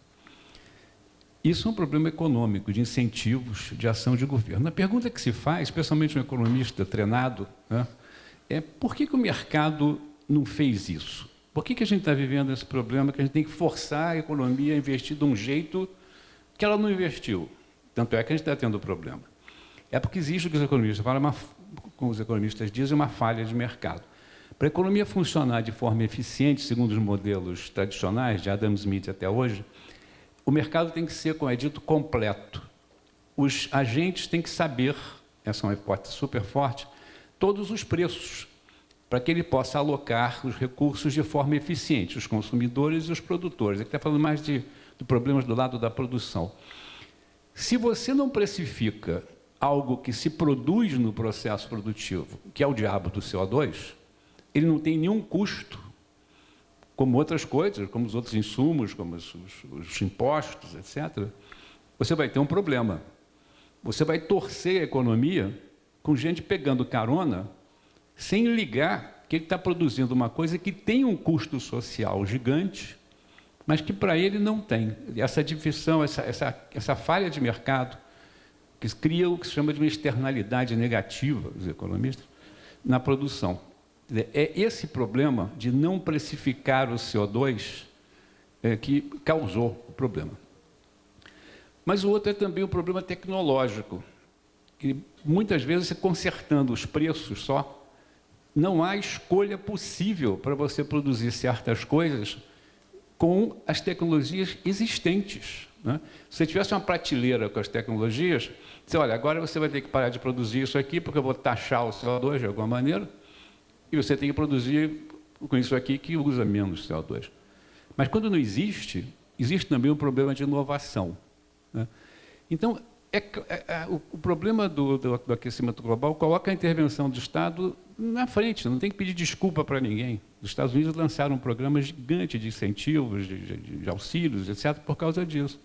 Porque você tem que intervir precificando o carbono de alguma maneira e intervir, porque, como a gente vai ver aqui, a inovação não é algo que os riscos privados normalmente gostam de investir, é uma coisa que o governo, na verdade, faz muito melhor do que o setor privado, né? Cria um bem social. Então, é esse tipo de discussão que a gente vai ter aqui, né? E, no final, é óbvio, vamos cair na questão da medição também. E o problema maior de todos é que, e aqui eu talvez consiga mostrar o primeiro slide, é que o problema maior é energético. Se a gente quiser realmente discutir a sério ações rápidas, temos que agir sobre o lado da energia, que é 75% das emissões totais. Isso é para o mundo, né? Cada país varia, o Brasil um pouco menos do que isso, porque tem uma matriz mais limpa, mas na média mundial, 3/4 vem de energia, né? Da produção de energia. E por quê? Porque isso está totalmente ligado ao problema do aquecimento global, porque como não se precificava carbono, e a energia é o motor do desenvolvimento econômico, a história do desenvolvimento do capitalismo, da melhoria de vidas das populações, está ligada à forma como ela passou a produzir cada vez mais eficientemente do ponto de vista energético, passando primeiro de descobrir o fogo, sair da caverna, passar para o carvão, um salto gigantesco na Revolução Industrial, transitar para petróleo. Cada mudança dessa para combustíveis que são mais fáceis de transportar, têm maior poder calorífico, etc., significava enormes aumentos de capacidade de poder de compra, de crescimento econômico, etc.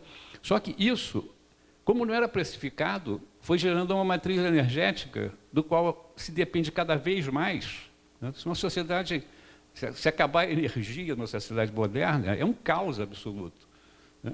Então, isso é uma coisa muito séria, porque você está mexendo numa área central do crescimento econômico que vai ter que ser transformada radicalmente nos períodos que foram mostrados aqui como necessários pela ciência, muito rápidos para essas transformações. Ou seja, é um desafio monumental do ponto de vista econômico, né? Mas é possível, e aí tem dois tipos de instrumento que se usam, basicamente. O primeiro, são todos eles ligados a um investimento, mas e aí a precificação de carbono é importante, visa você acelerar aquelas tecnologias que já existem, né? Agora, o outro, mais maciço, mais completo, envolve a inovação, porque para chegar a 1,5, com as tecnologias existentes, não se chega. Isso exige a transição para a era do hidrogênio, coisas muito mais radicais que vão acontecer em mais tempo, mas precisam ser tratadas desde agora. Essa transição energética é um problema de política econômica e de política de governo, no sentido mais geral.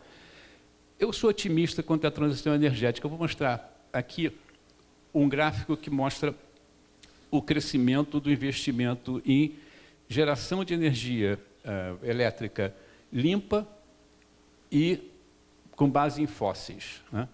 E o gráfico mostra que, a partir de 2020, mais ou menos, começa a haver um crescimento muito grande das tecnologias de base limpa, né? De eólica, solar, biomassa, e os preços de energia fóssil variavam muito, mas claramente já vão se estabilizar e a outra vai crescer. Isso não é um resultado de mais nada do que duas coisas.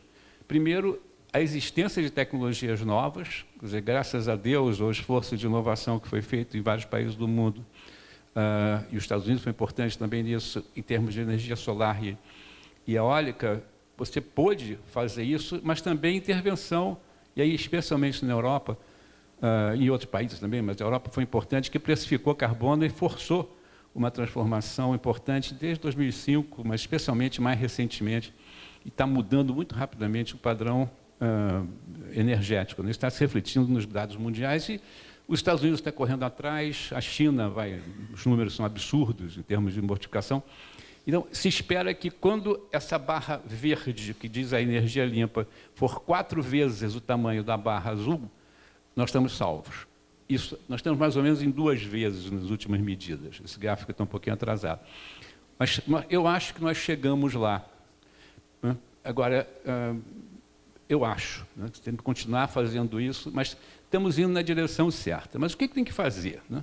A gente tem que passar para frente disso, a gente tem que ir para a parte de inovação também, porque o risco em geração de tecnologia é muito maior do que o risco na aplicação de uma tecnologia existente. A geração da tecnologia, o processo de invenção e inovação é fundamentalmente uma geração de bem público. Ele é feito pelo Estado. O maior venture capitalist do mundo é o governo americano. Investe zilhões em pesquisa básica, em pesquisa em early stage, como eles falam, em estágio inicial de desenvolvimento de tecnologia. Isso nos outros países também. A China nem se fala. Então, essa parte é algo importante, que vai desde a educação, né, da geração de rede, de conhecimento, universidades, etc., passando por laboratórios, aí você começa a entrar numa fase em que a inovação já começa a ficar comercial, e aí o setor privado pega. Mas o setor privado é bom de usar a tecnologia existente, né? Por isso que preços de carbono são fundamentais para você empurrar as empresas para fazerem o trabalho dela. Mas forçar as empresas a investirem brutalmente na área de alto risco não funciona muito. Claro que venture capitalists, quer dizer, donos de fundos de venture capital, etc., gostam do risco, mas são coisas muito pequenas, né? Quer dizer, o crescimento, quer dizer, a fase de desenvolvimento de uma inovação exige capitais maiores e essa parte é fundamentalmente uma área de PPP, de parceria público-privada. Eu falo isso para mostrar duas coisas, quer dizer, que é importante você medir carbono para permitir que a difusão aconteça, a difusão das tecnologias aconteça, mas que é importante você incentivar também a inovação para resolver o problema. Agora, o tripé que vai ser montado, então ele vai ter 3 componentes. O tripé de política não vai variar muito de país para país. Alguns países gostam mais de um, outros de outro, mas o tripé vai ter sempre preços de carbono, vai ter que ter um mercado organizado de carbono. O Brasil tem uma lei, isso precisa ter escala, não sei se vale a pena realmente estados brasileiros, talvez com exceção de São Paulo, fazerem leis próprias de carbono, como a Califórnia tem, etc. Porque isso precisa de grande escala. O governo está fazendo isso, o governo federal passou um substitutivo de um projeto que estava no Senado para acelerar a coisa, Os mais otimistas esperam que vai ser aprovado ainda esse ano. Não sei, para ser regulamentado vai demorar um tempo, ou seja, mas agora é ladeira abaixo. Ninguém segura mais esse processo. O Brasil vai ter um mercado de carbono mais ou menos nos moldes da Europa, basicamente nos moldes da Europa. Isso é importante porque vai começar a obrigar já ações efetivas e incentivos efetivos. Se criam incentivos para que, e desincentivos, desincentivo ao uso, a produção de CO2 e incentivo a tecnologias novas no funcionamento desse mercado. Isso já vai ser uma realidade no Brasil. Então, o preço de carbono vai ser uma realidade geral. O outro são incentivos fiscais temporários, né? Grandes projetos terem mecanismos de depreciação acelerada, etc. Os Estados Unidos montou um programa gigantesco, bilionário, diretamente mais de 300 bilhões, indiretamente, porque tem co-investimentos privados, etc. São números gigantescos. E isso vai acontecer também, eu acho que em parte no Brasil. O conjunto de medidas que devem ser anunciadas pouco a pouco no plano federal certamente vão envolver algum tipo de subsídio fiscal, temporário, espera-se, focado, espera-se, e alguma coisa inteligente em termos de fontes de financiamento, seja do ponto de vista de juros mais baixos para projetos financiados em reais, seja mecanismo de proteção de risco cambial para financiamentos externos. Quer dizer, esse conjunto de políticas vai ajudar muitíssimo, mas vão ser sempre necessárias medidas que digam aonde você investe. Então, é importante que você consiga medir. O finalzinho da palestra do Guilherme, e uma das motivações da Eco 55 é essa de medir. Simplesmente medir. Isso é absolutamente fundamental para qualquer política. Então, seria interessante, eu acho que a frente parlamentar olhasse esse problema. Como que você cria incentivos e eventualmente, punições para realmente motivar as empresas a seguirem nesse caminho, que é inexorável. Precisa-se agir. Mas como você vai agir se você não sabe a pegada? E você não precisa fazer algo que afete um número gigantesco de empresas, não. No Brasil, por exemplo, se você quiser pegar empresas com mais de 10 empregados, por exemplo, você não vai atingir nem 0,7% das empresas totais. A distribuição das empresas é muito concentrada, é muito, para quem tem de estatística, log normal, é muito enviesada.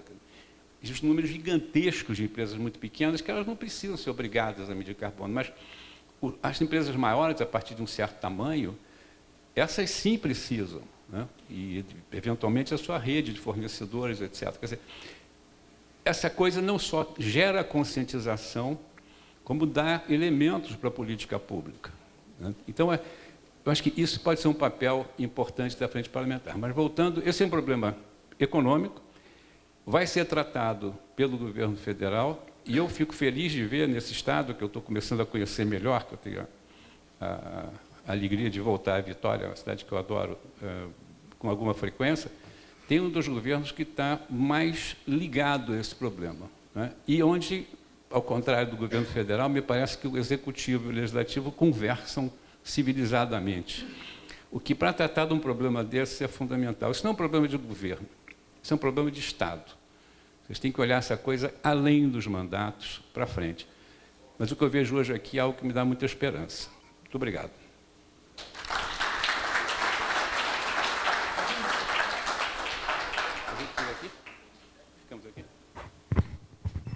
Bom, pessoal, o Eco 55 está à disposição do governo do Estado, das empresas, das organizações sociais, da sociedade civil organizada.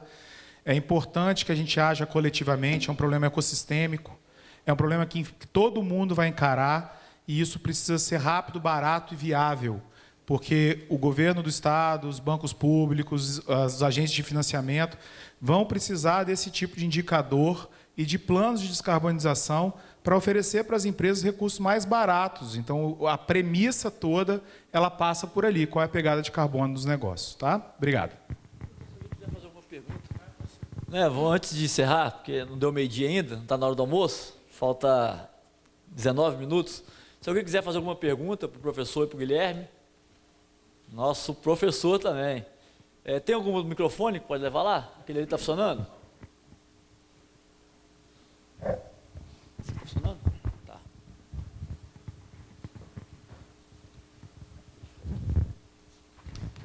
Vou sentar com vocês aqui, que aí depois eu finalizo. Bom dia a todos. Meu nome é Maxwell, sou professor da Universidade Federal do Espírito Santo. Duas questões. A primeira relacionada ao que o Guilherme falou sobre a divulgação dos inventários de gases de efeito de estufa das empresas. Acredito que, acho que a baixa demanda da publicação disso aí está voltado que essas publicações se dão em um portal privado. E isso gera custos e, às vezes, custos até indesejáveis para as empresas. Então, acho que está na hora do governo federal assumir isso por parte dele e incentivar que isso seja feito de uma forma espontânea e gratuita. Então, tem essa primeira questão, essa observação que eu tenho. A questão que eu tenho a falar é sobre o Espírito Santo. Não existe desenvolvimento sem disponibilidade de energia.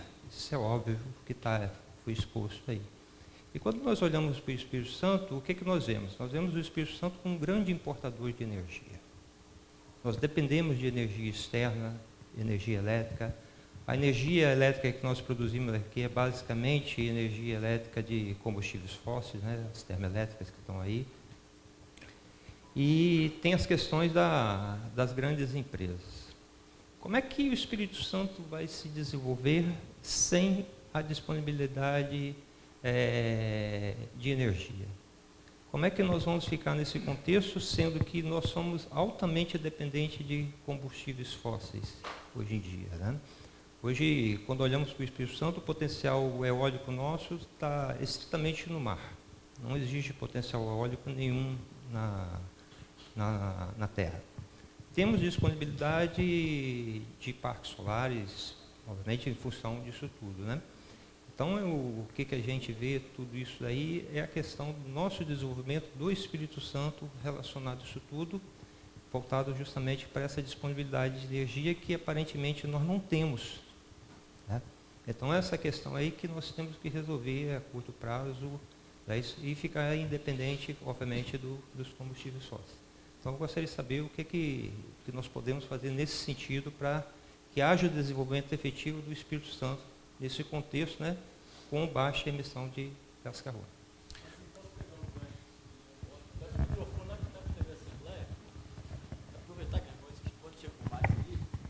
Agradecer a presença também do nosso querido presidente da CDL, Rogério, que também está prestigiando, superintendente da FEComércio, também meu amigo Wagner. Wagner está dupla jornada, CDL e FEComércio. Está ainda na dupla jornada? É isso aí, Wagner. Mas em só aproveitar a pergunta do meu quase xará Maxwell aqui, porque muito desses projetos e planos e desses indicadores e dessas metas estão prevendo aí 2030, 2050 também para que sejam atingidos. E aí a gente está falando de um prazo um pouco longo e que vai demandar alguns investimentos. A gente acaba olhando mais para essas grandes empresas, essas grandes indústrias. Eu queria falar um pouco sobre essa questão energética também, porque tem uma questão mais de curto prazo e às vezes foge um pouco dessa discussão e desse debate, e que talvez fossem soluções mais fáceis e simples de serem implementadas no curto prazo, que talvez dependessem um pouco mais de boa vontade ou de vontade política para isso acontecer. E que tem impacto nessa geração de uma matriz energética um pouco mais limpa, isso que o Maxwell acabou de dizer. Assim. Nós temos aí o Plano Nacional de Resíduos Sólidos, né? Com algumas metas para serem cumpridas, inclusive também, de aterro de no máximo 70%. Aí agora eu não lembro até que ano.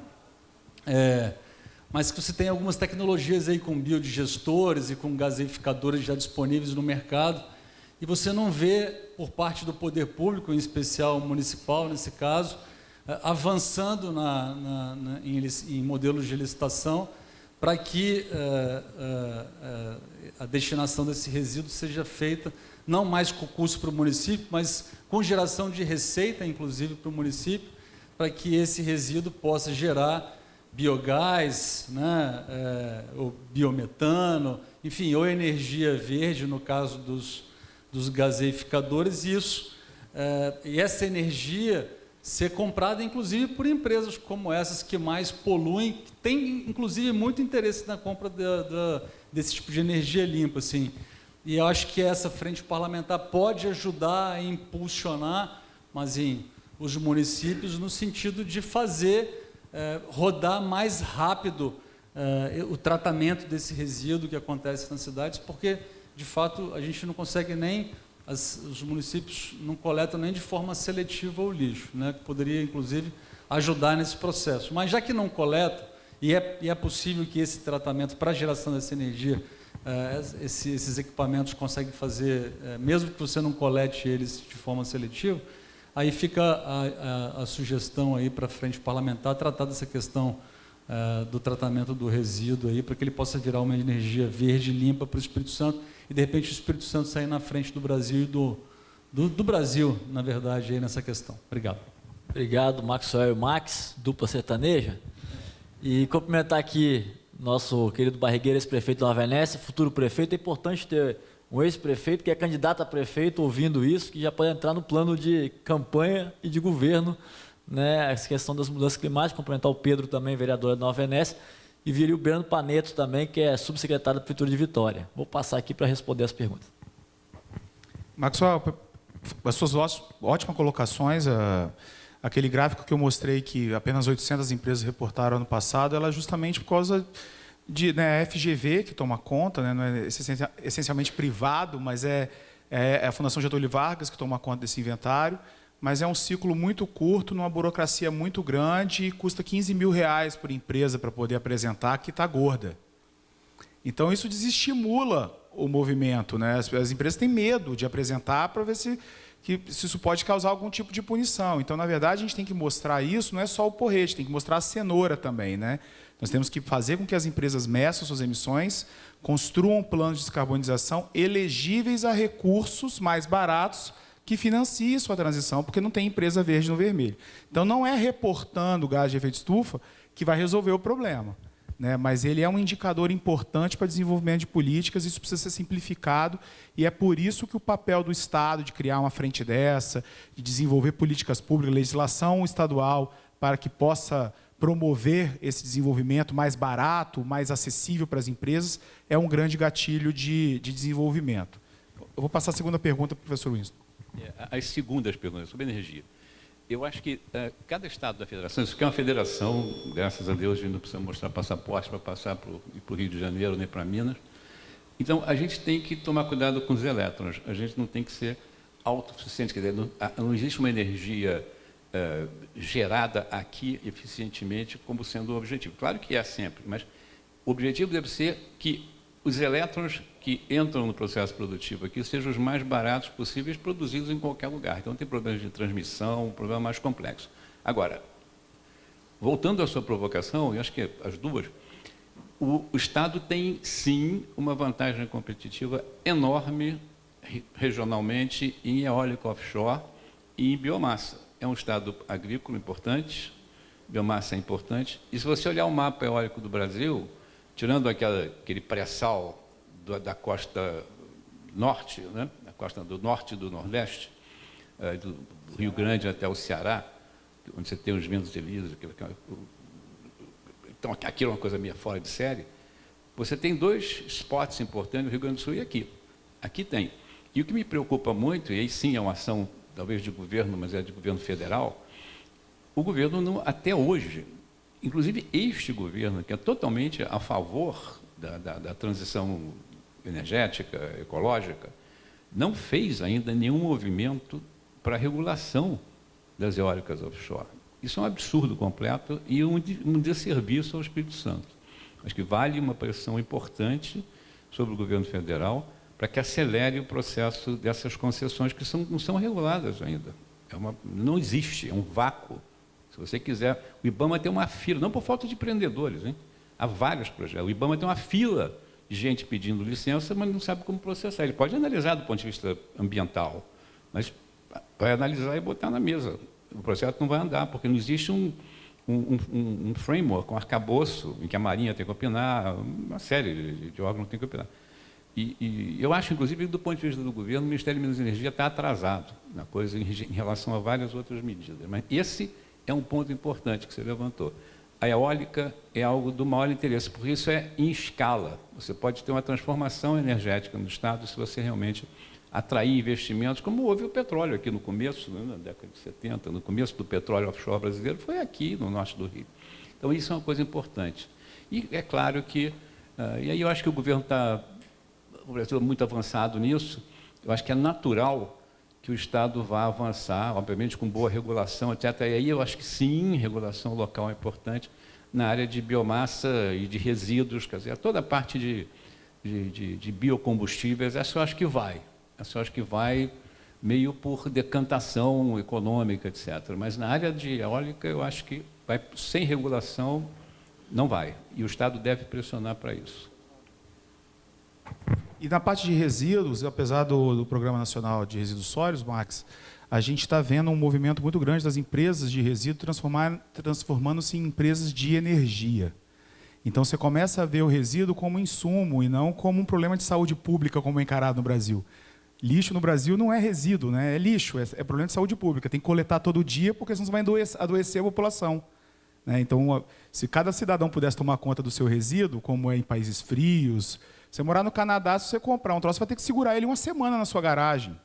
E vai feder, vai invadir o urso. É um troço, faz parte da cultura nossa, botar numa sacolinha de supermercado, botar no poste e esperar que alguém resolva esse problema.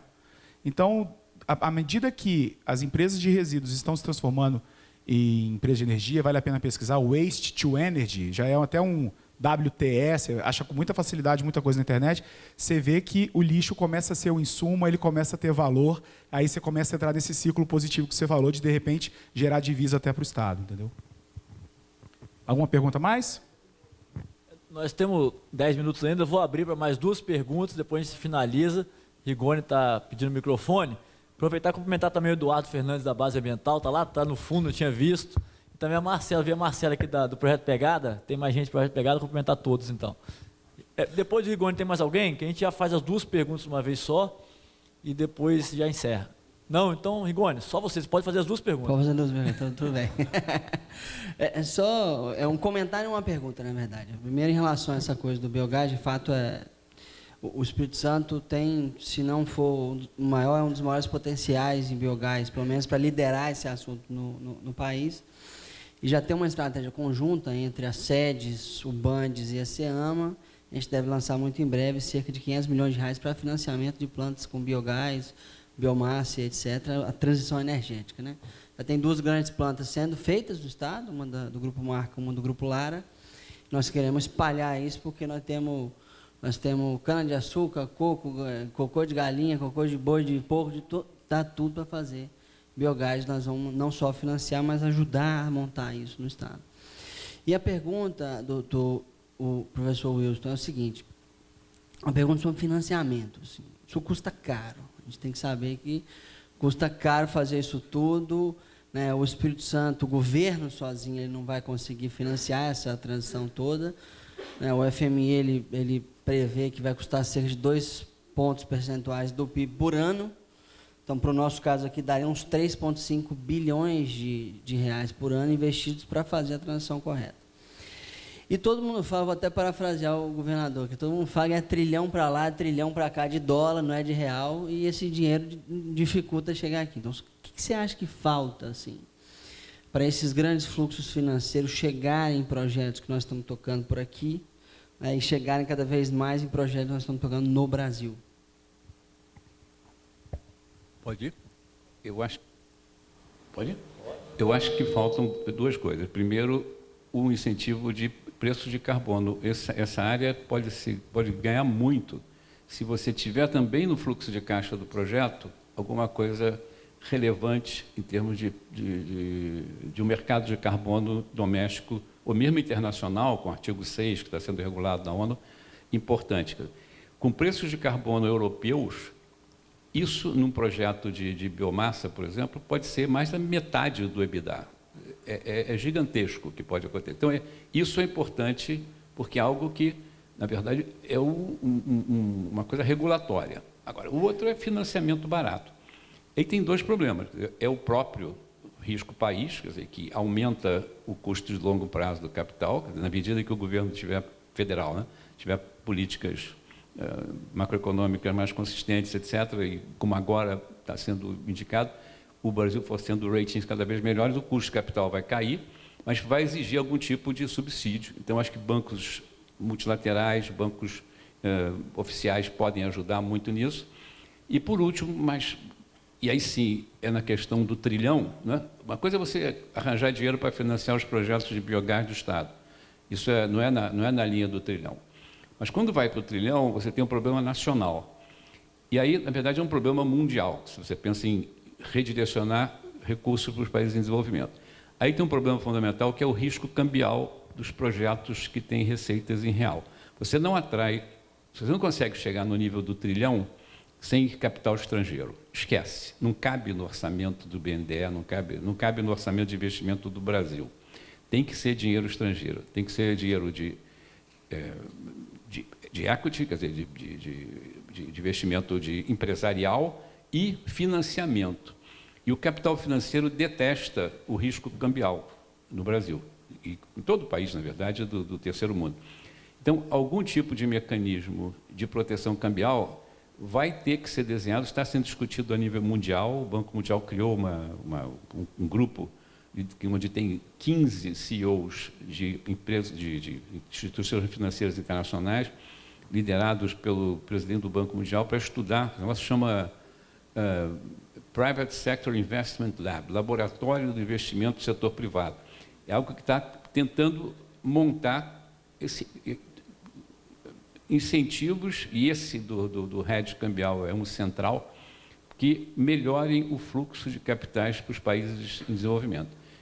O trilhão só se atinge com capital estrangeiro. E capital estrangeiro, a não ser que o Brasil convirja rapidamente para grau de investimento, eu acho que vai precisar, para os projetos, obviamente, que não sejam de exportação, que não tenham um hedge natural, vai precisar de algum tipo de garantia de risco cambial para diminuir o risco de crédito do projeto. Então, é assim, eu acho que os projetos do Estado dá para você equacionar dentro de uma política de crédito de carbono com incentivos domésticos. Eu acho que dá para fazer, mas o trilhão sem hedge cambial, esquece.